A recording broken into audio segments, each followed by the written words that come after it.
I love it when a coach says it's a good problem to have, because the operative word in there is you acknowledging it is a problem. Yep.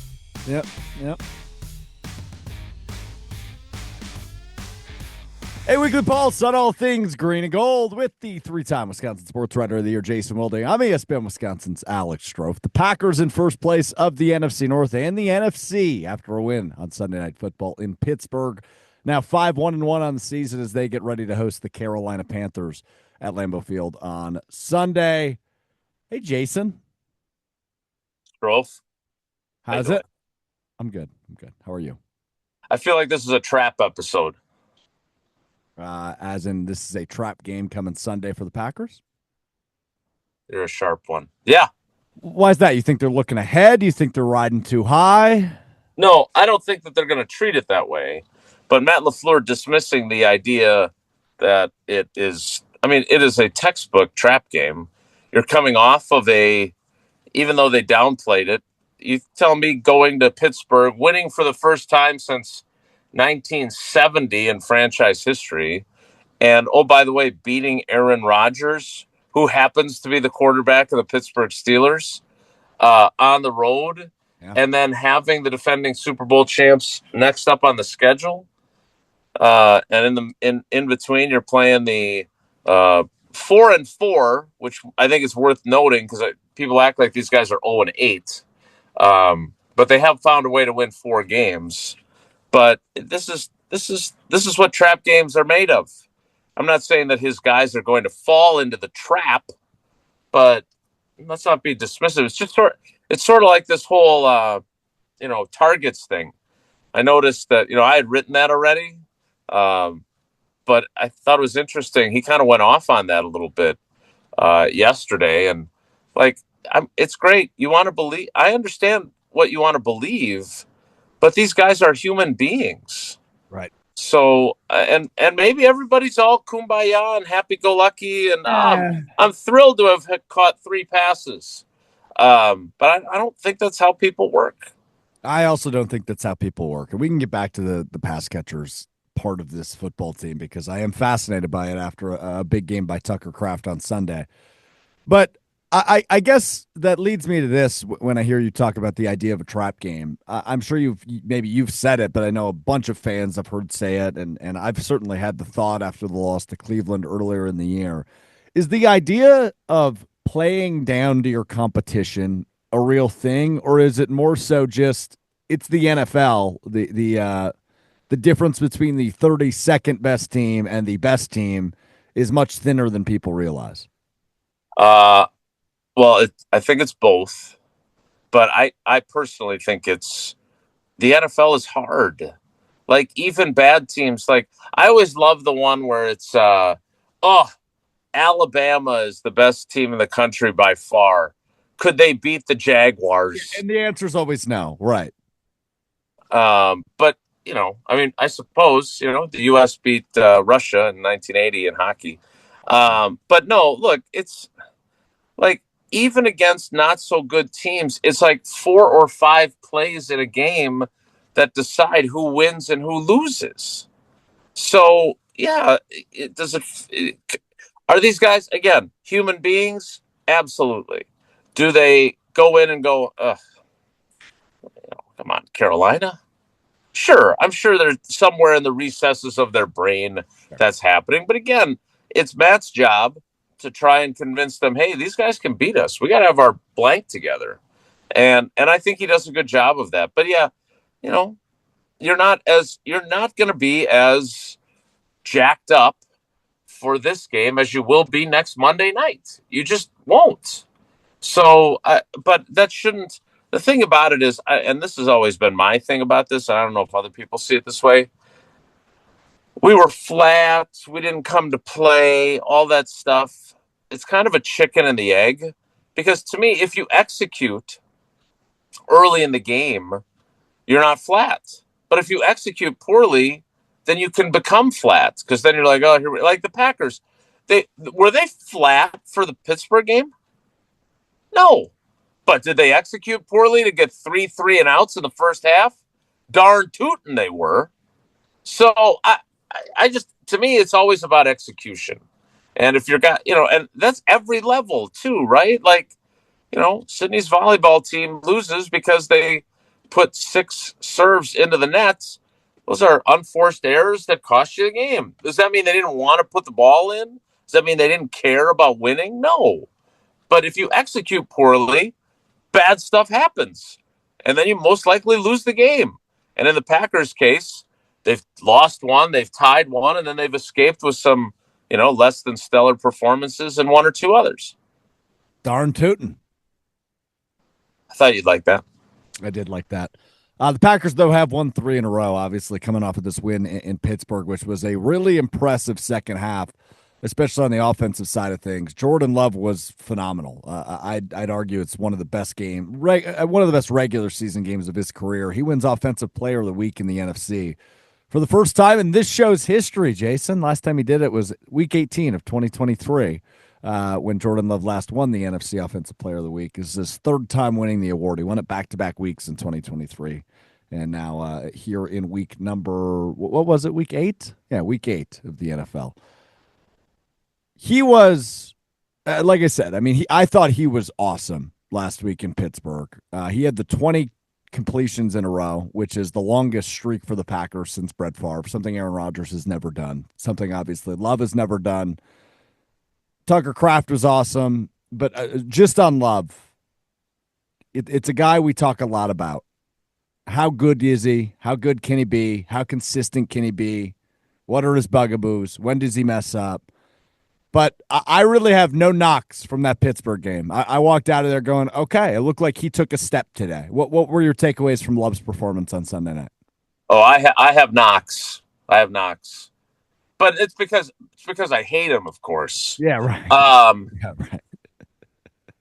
Uh-oh. So, what did somebody say to you on the internet? So no. It's just frequent. Because again, and what we've talked about this time and again, like one of the reasons I really like him is not only because I think he's an authentically good dude, right? And he's easy to root for. And that's not my job to root for him. But like, there were some people that wrote, these glowing stories about how great he was going to be. And not even the Packers knew he was going to be that, right? I mean, that's why Goody gave Rodgers that second contract on his watch. But what I would say is that I really like, as I've told you many times, that he is honest and he takes ownership. Yeah. Like after the game, did you see the quote where he said, I was just hoping nothing bad happened on the throw to Tucker Kraft? Like he knew it was the right throw, like the coverage, and he did a great job of explaining it yesterday. Like I really enjoyed it.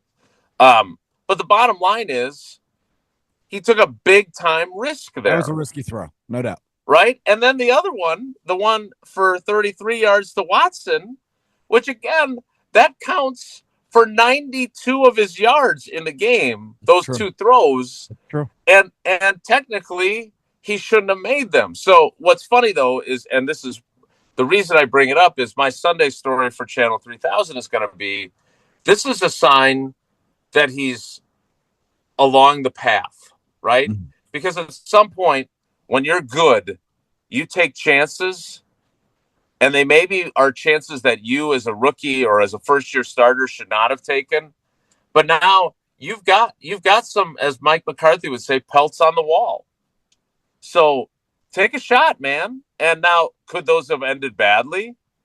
Absolutely. But as he said, Tucker made him right on the one. And so I just, that is that a criticism that those were 2 big plays that he shouldn't have thrown? I don't know. I'm telling you that his coaches feel like he shouldn't have thrown them. So take that for what it's worth. But that, again, like, that's what's the separator, right? Like, do we think Rodgers never threw a ball he shouldn't have thrown? Even as interception averse as he was, of course there were balls that he threw that, and it worked out, right? Same with Favre, but then there were a lot that didn't work out as well. That's true, but he was a little gunslinger-esque, but that's not necessarily a bad thing. And Love has been compared to a little bit of both of them through his now third year as the starter, and both of those throws had a little bit of both of them in him. There's layers to this Jordan Love conversation on everything you just said, so I just want to hit on a few things. So those throws in particular, the Kraft one, I think we were all going, oh crap, oh crap, oh crap, and then Tucker Kraft did Tucker Kraft stuff by throwing guys out of his way and bringing it 59 yards. On the Watson throw, that one was more impressive to me for a few reasons. Number one, it was further down the field. But number two, the way he extended the play, he eluded the pocket, he got out to his right, and he kind of flung the ball sideways, like threw his arm sideways, and he put it in a spot where only Watson could get it. I was never worried that ball was going to be intercepted. And Watson obviously made a great play, and he was awesome in his return game, his season debut.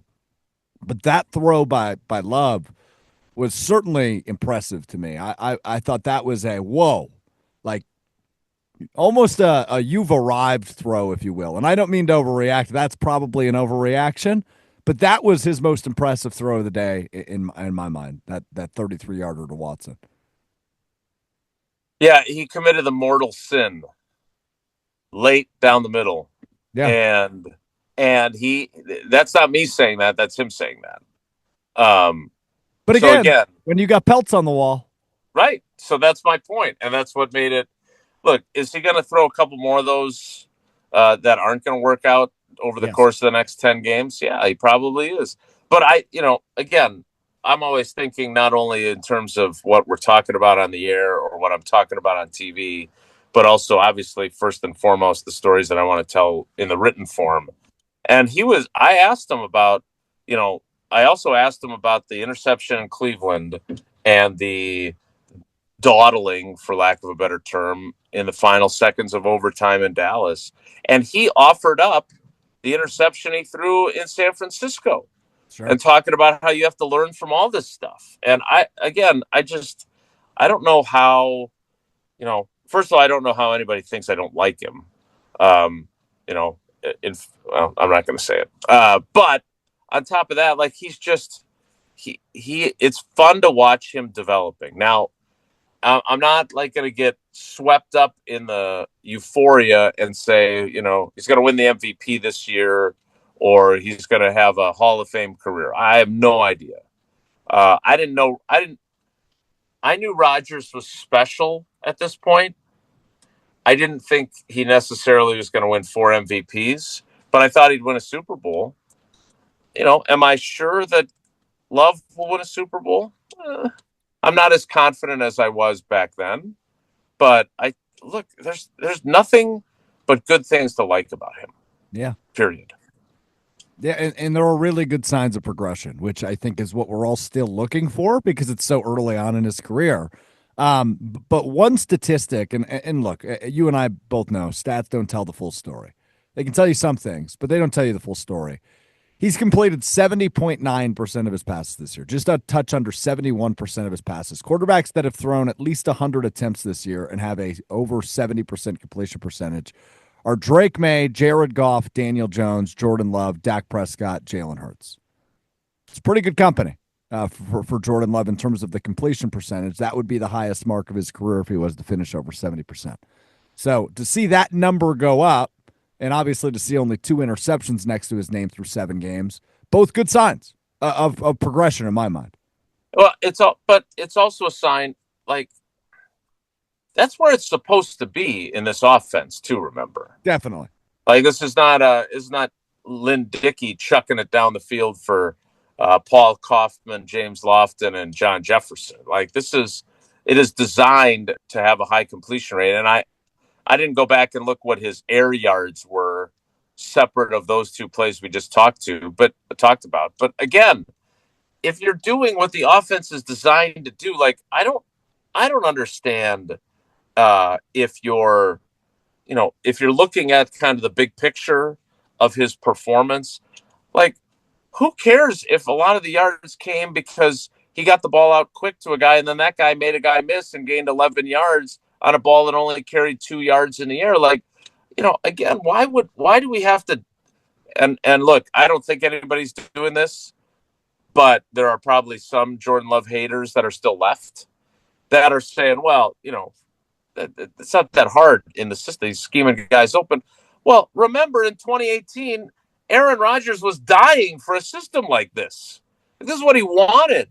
Like I tell that story all the time about after the Vikings and Rams were on Thursday Night Football, and Rodgers, Cobb, and Adams are all in the locker room, off the record, buzzing about, boy, wouldn't it be fun to play in an offense like that? There's guys open everywhere, was Devontae's line.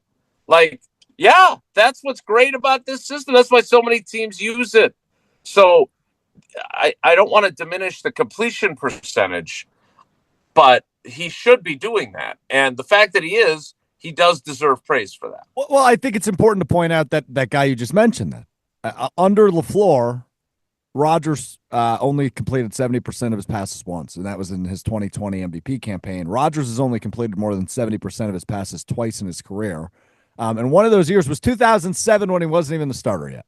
So, worth pointing out. 70% is pretty darn good. Yeah, different offense, but sure, worth pointing out. But 2020 was the same offense. 70.7 right. completion percentage. And he was under 70% every other year under LaFleur. Yeah, he plays that position. He played the position obviously differently, right? He extended plays to a much greater degree. LaFleur was talking last week before they played him about how, the blending of what he wanted to do and what Rodgers wanted to do. I'm sure there are remnants of that with Jordan now. Yeah.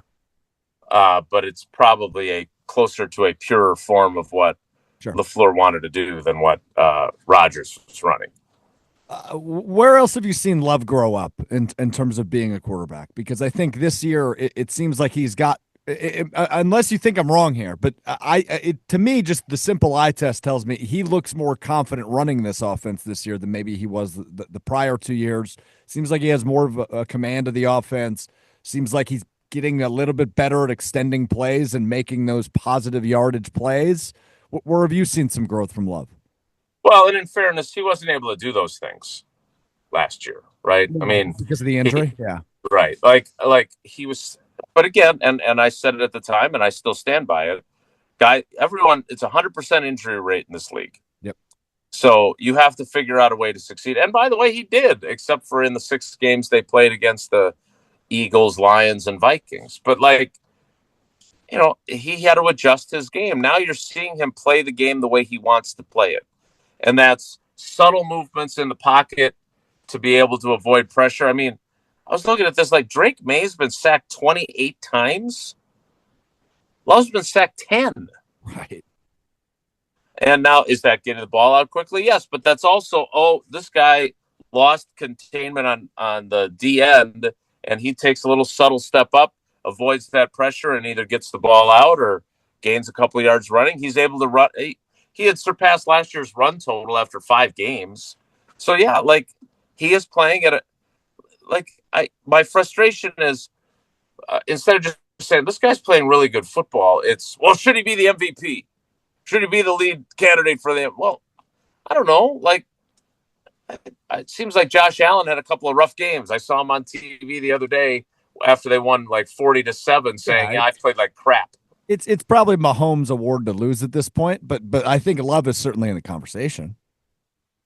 Sure. And let's see what he does in the next 10 games. Yep. But if he keeps playing like this the rest of the year, and he has one of those kind of Aaron Rodgers years where he throws 38 touchdowns and 5 picks, yeah, I think he's going to win the MVP? The Packers have to probably finish with the number 1 seed. Yep. Right. And if they don't, but again, that doesn't, we're so obsessed with stuff like that. To me, it's all about the fact that he is playing the way that they envisioned and didn't know if he could for the first couple of years. Again, the revisionist historians, if you watched him in 21, you're like, oh my God. And quite frankly, and I didn't bring this up last week, but I do wonder, because I led the charge. I wrote a story about it and everything. But I wonder if Rodgers would have been so magnanimous with him if he felt more threatened. Favre was clearly threatened by Rodgers. He watched him and he said, yeah, this guy's a young knucklehead, but holy crap, can he put balls where no one else can? And those first 2 years, Jordan did not. You didn't look at him and go. You looked and said, "Wow, he's tall, he's athletic, he's got big hands, he's got some of the measurables." But then you'd watch him in practice, and you're like, "Really?" And then, I think he is the epitome of the guy that took advantage of the 3 years.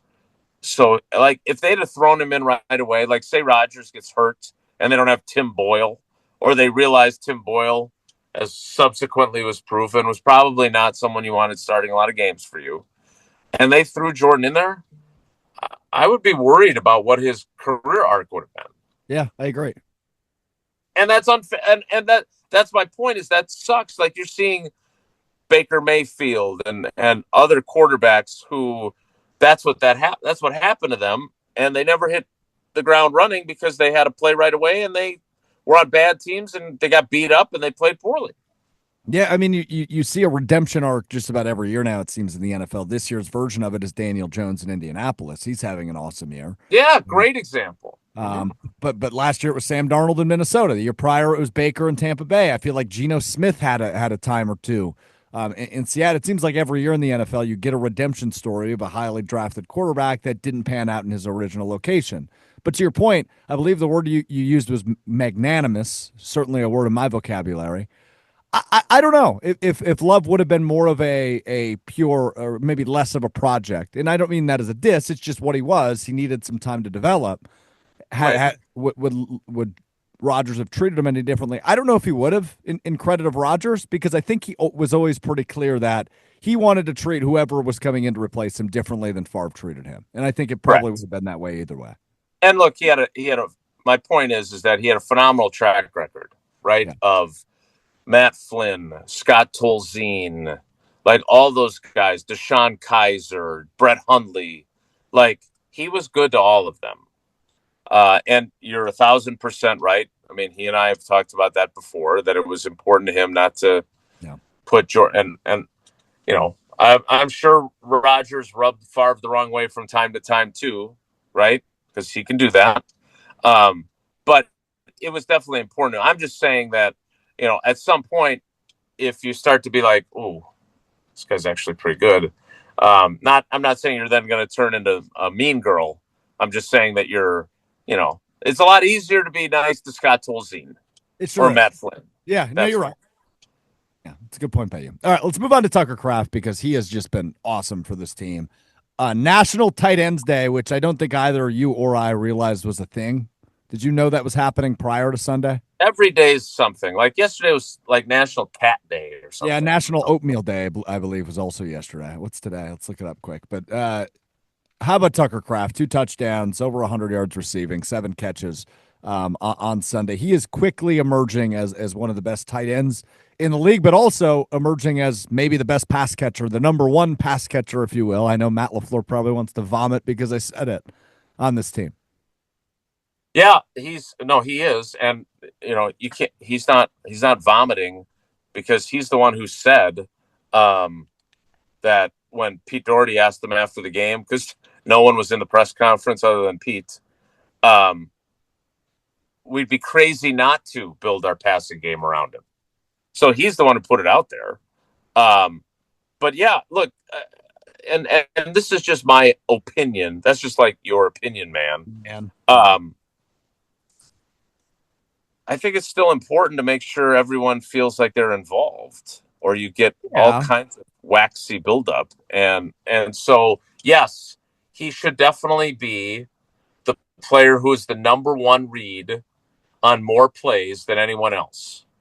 That does not mean that the ball is going to go to him on that many more plays. But, LaFleur was asked earlier in the week about this. Is it because he's being designed to get the ball more, or is it because he's always open? And he said it's both, right? Mm-hmm. Like, they do have more plays for him because they should, but he's also open to get the ball. But he's been, look, no tight end in the NFL, I saw this stat yesterday, is averaging more yards per game than him.